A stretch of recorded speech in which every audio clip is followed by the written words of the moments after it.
The time is now. They gon' love me for my ambition. Easy to dream a dream, but what's harder to live?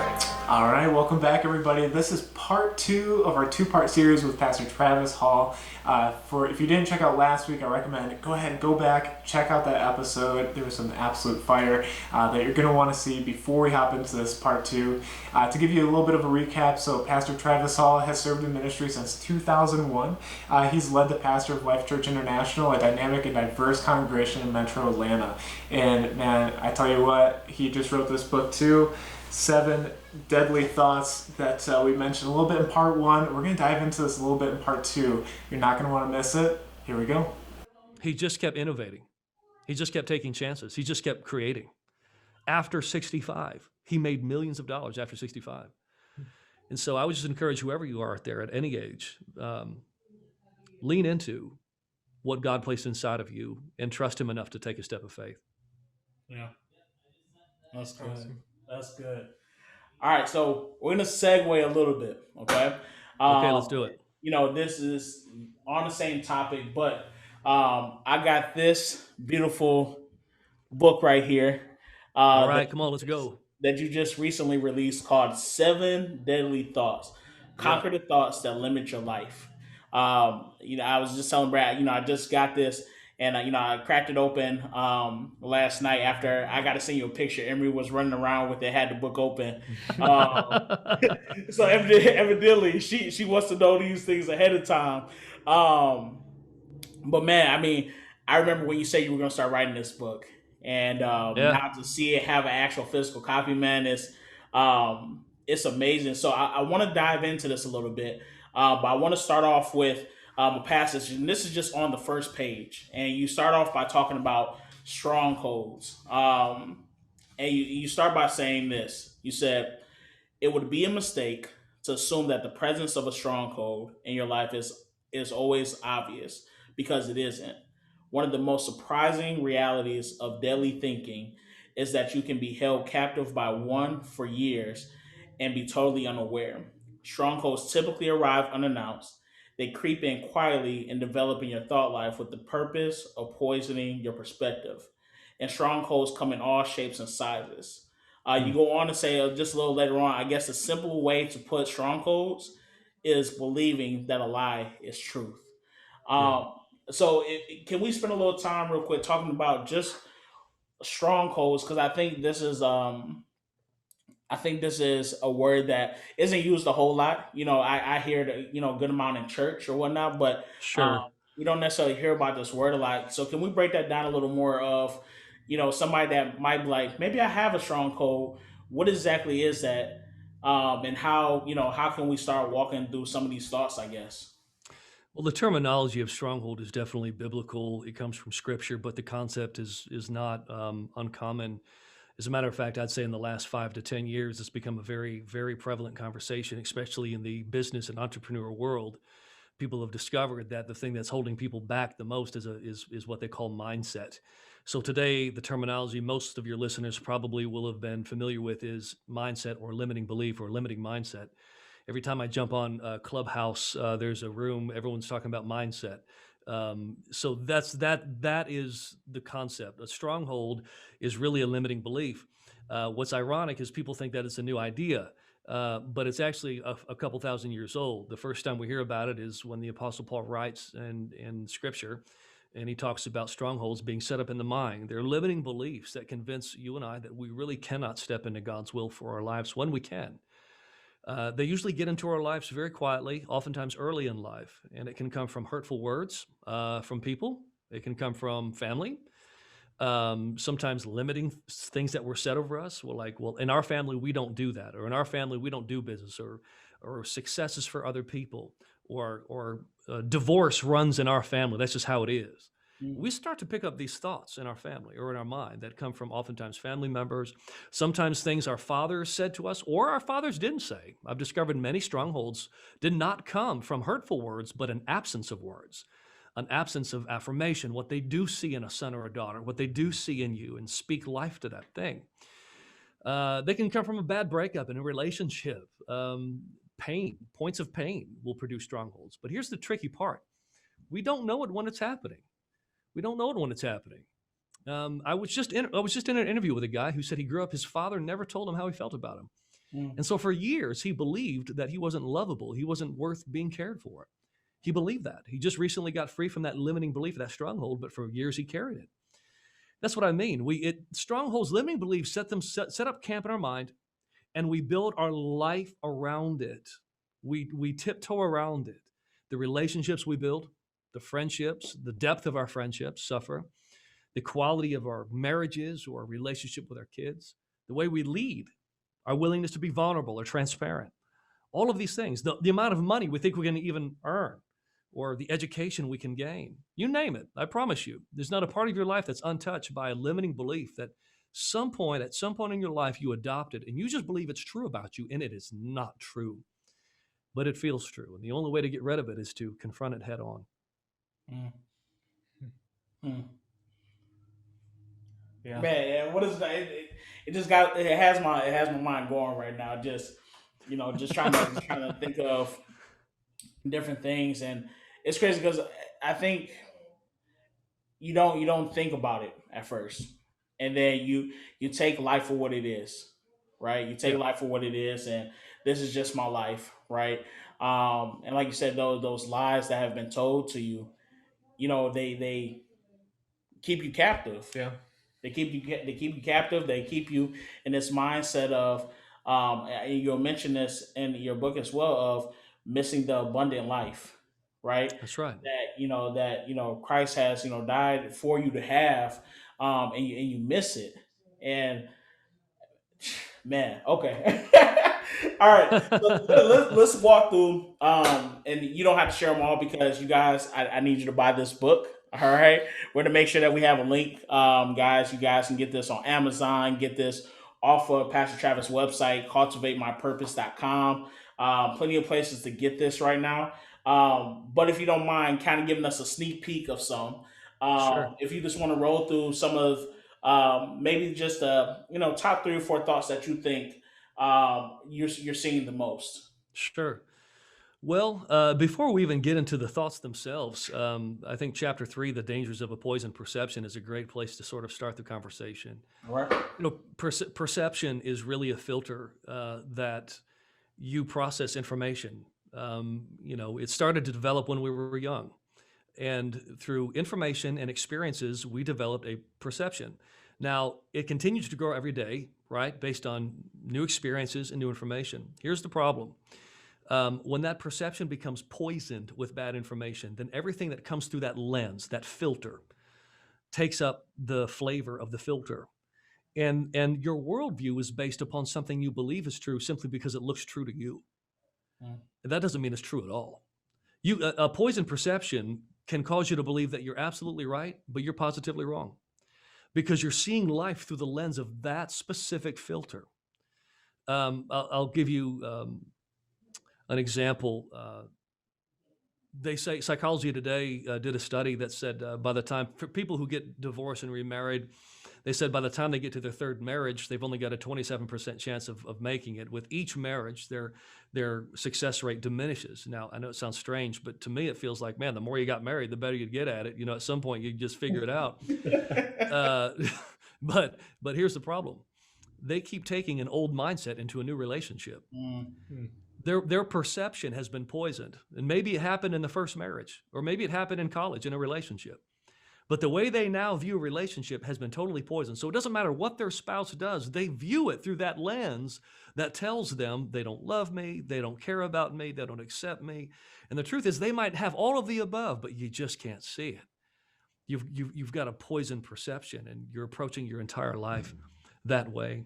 And I think the most dangerous thing about a poisoned perception is you yourself become a poison source, because you just begin to repeat how you see life and the world. Well, nothing good happens to me, and nothing ever happens. I'm not a lucky person. Nothing ever good comes my way. Well, honestly, it does. You're more blessed than you realize you are, but you just can't see it because at some point in your life, you've gained a poisoned perception. You guys, all 3 of us have something in common. We're from Michigan.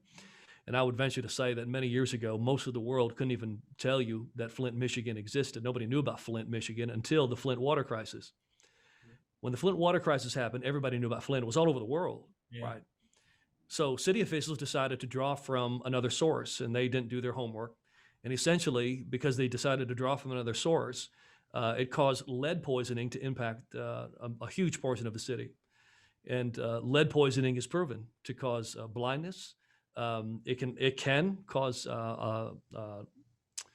miscarriages in pregnant mothers, and in horrible worst case scenarios, it can cost them their life. Now, what's my point?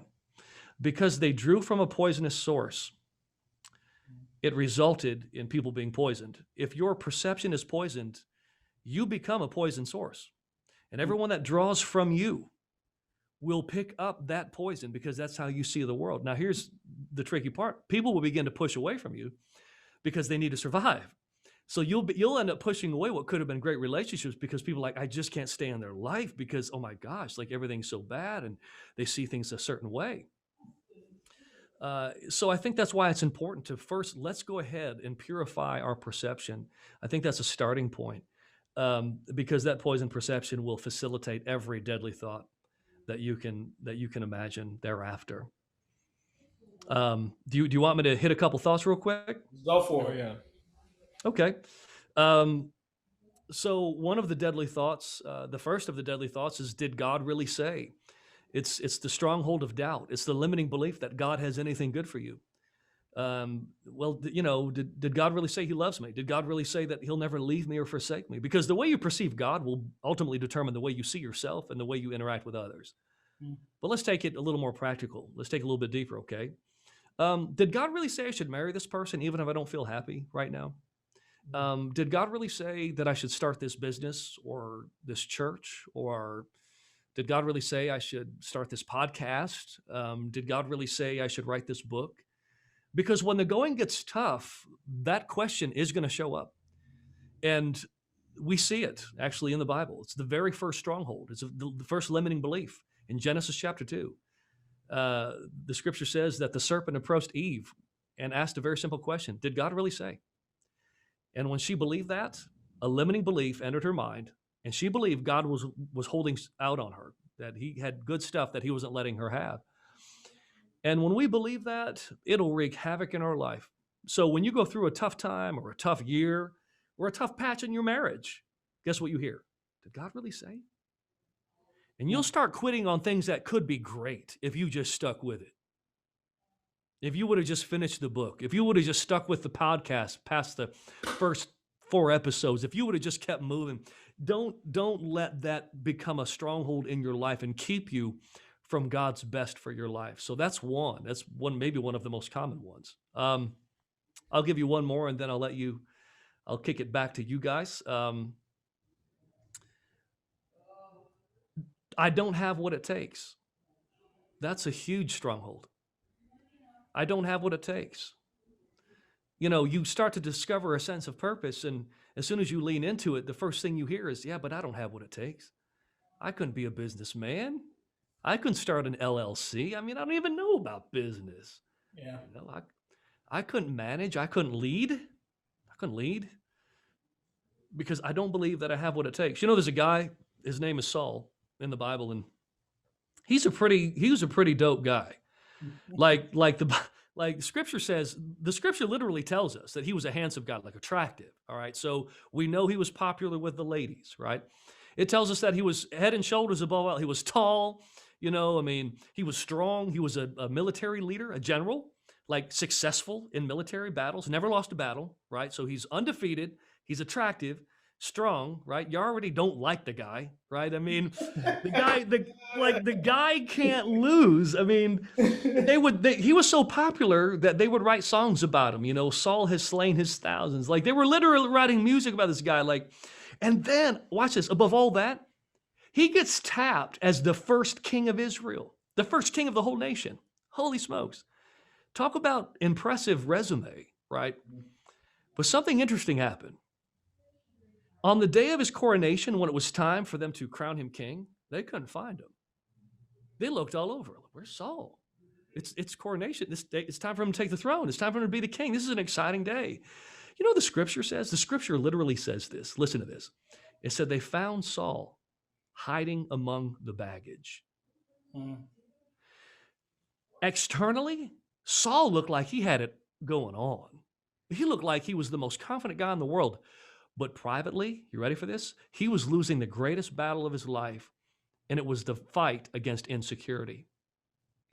Because when we don't believe we have what it takes, we're wrestling with deep-seated insecurity. Let me be clear for your listeners. Every one of us has insecurity somewhere. That's not the question. You're not wrong for having insecurity. The most dangerous thing for Saul was not being insecure. The most dangerous thing for Saul was refusing to deal with it. He ignored it. Here's what I can tell you guys about insecurity. If you don't deal with insecurity, as you grow older, it will deal with you. It will show up in ways that you didn't want it to. It will manifest itself in ways you don't want it to. I talked to a guy recently who said he got fired from his first job out of college. That seed was sowed was insecurity. He just started to believe something about himself, like he's rejectable. He's not an accepted type of a person. He'll always be rejected. Every job after that, every 3 or 4 years, he would quit the job before they had a chance to reject him. He moved from city to city, job to job, and had great jobs, but would quit before they would reject him. What happened? A stronghold had entered into his mind, a limiting belief that said, you're going to be rejected because you're rejectable. So at some point, you're just going to be rejected. So reject them first because you don't have what it takes. And many of us do the same thing. Some people do it in marriages, churches, careers, because we believe that. The only way to defeat it is to face it head on, be honest about the fact, start to work through it. And that's why I wrote the book. Can I tell you guys why I wrote it? And somebody asked me this morning, they said, man, I just got to chapter 3. I can't get past it. I've never seen anyone write it like this. It's like you're reading my story. How did you write it so well? I said, well, let me tell you how I wrote it. I wrote it well because I lived it. I lived it. Here's what I want to do.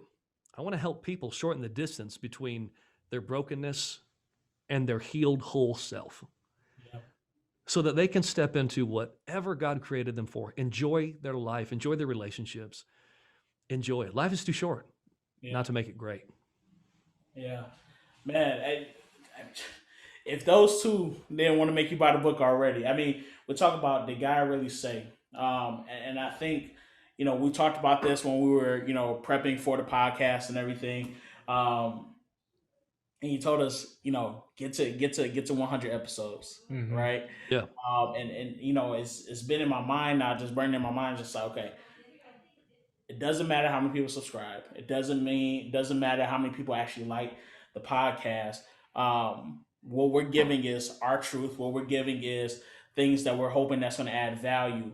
And I think sometimes, I'll put it this way. For me, being loving to teach about leadership is you get caught up in forgetting about the one, right? And I think Jesus set the great example about not forgetting about the one, going after the one that even if you affect one person, right? Right. How beneficial that is. And guys, if you guys didn't hear Pastor Travis say this, I'm gonna put it simple for you. Don't give up. Keep pushing. The time that he's already told you is going to happen. You're going to question yourself. Did God really say so? Did God really give me this opportunity? Was this a God-sent opportunity? And I mean, I've lived this, being down in Georgia, going down to Georgia with you and being at Life Church International, and then getting an opportunity to come back home, but struggling with that, right? And I remember what you said, and I think about this no matter what opportunity I take next. You said, Eris, if you stay, lives will be affected. If you go, lives will be affected. And I think we just have to constantly remind ourselves of, if God has called you to something, that doesn't mean that there's not going to be tough times. No, that's right. And I think that's the hard part, is because we hear you say what you initially said, where when there's wealth, right, it shouldn't be all this additional stress. But doesn't mean that you won't go through stressful times. No, that's but right. It does mean when you do get on the other side of it, right, you'll be able to truly enjoy it.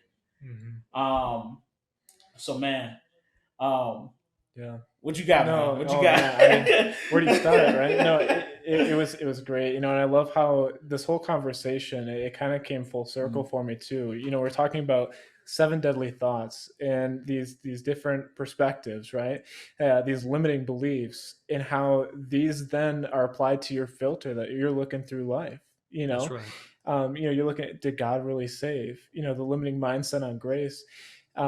If you're living in your purpose, and you know that, and you're passionate about what you're doing, you're able to recognize that, and you can change that truth that's been applied to that filter that you've been living life through, and it really just came full circle. I love it. I love it. I need the other seven now, Right? Or the other five, So guys, if you guys are still with us right now, these seven daily thoughts, where you can get more of this at is one, purchase the book. But Pastor Travis, you also recently started a podcast towards the end of last year called Transformational Truths. And man, when I tell you, there has been some transformational truths on there, guys. Please check that out. We'll make sure we'll have a link for that as well. But how did you come across that? Because I know it kind of, a lot of those things that you talk about might have some of the things that are in the book, but these transformational truths. One, how many do you have, man? I mean, what episode are we on now? Well, actually, this week I just recorded, I think, 4 more. So I think we're up to 28, I think. Awesome.